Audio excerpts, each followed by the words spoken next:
አንድ አራት ጎማ ያለው መኪና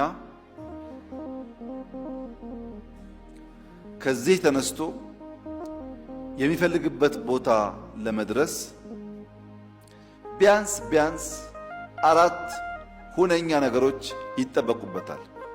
አንደኛው የመኪናው አራቱም ጎማ ተመጣጣኝ ሳይዝ መኖር አለበት።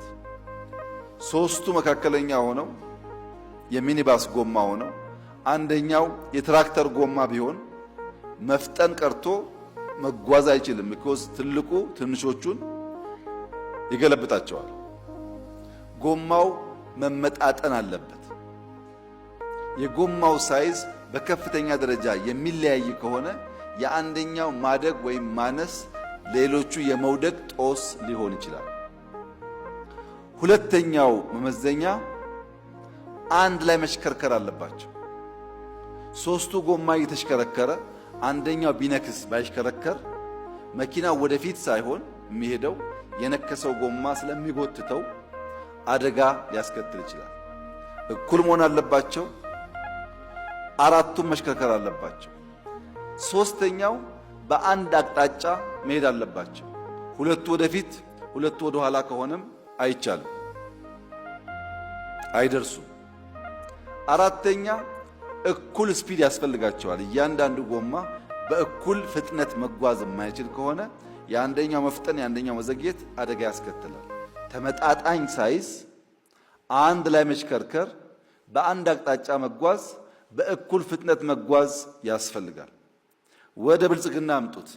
የኢትዮጵያን ብልጽግና ህልውና ለማረጋገጥ የምንፈልግ የኢትዮጵያን ብልጽግና መስራት መሰረት መጣል የምንፈልግ ከሆነ በእኩል መሮጥ ይኖርብናል። አንድ ሀገር ከሌሎች ኋላ ቀረ የሚባለው ፖለቲካዊ፣ ማህበራዊ መስፈሪያዎች ስላሉ በእነዚያ ከፍ ካለው ሀገር ዝቅ ብሎ ሲገኝ፣ በኢኮኖሚ በቴክኖሎጂ ከፍ ካሉ ሀገራት ተርታ ዝቅ ብሎ ሲገኝ ኋላ ቀር ይባላል። የእድገት መገታት ካለ፣ ኮንቲኒየስ ግሮዝ ከሌለ፣ የፍጥነት መጓተት ካለ፣ የፖለቲካ አዙሪት ካለ፣ የኢኮኖሚ ስብራት ካለ እነዚህ የኋላ ቀርነት መገለጫ ተደርገው ይወሰዳሉ። መንስኤዎቹስ ዲኬ ነው።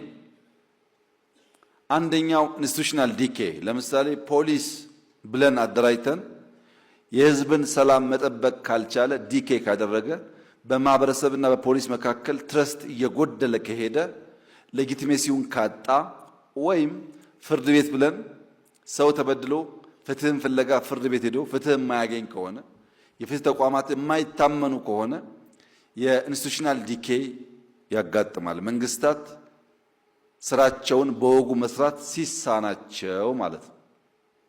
ሁለተኛው ካልቸራል ዲኬ ነው። መልካም የሆነ እሴት ሲሸረሸር፣ መከባበር፣ መተማመን፣ አደራ መጠበቅ፣ በቃል መገኘት፣ አለመስረቅ፣ አለመቅጠፍ፣ አለመዋሸት የመሳሰሉ ጉዳዮች እየላሉ ሲሄዱ። ሶስተኛው ኢኮኖሚክ ዲኬ ነው። የኢኮኖሚ ተዋንያን ሲቀጭጩ፣ እየቀጨጩ ሲሄዱ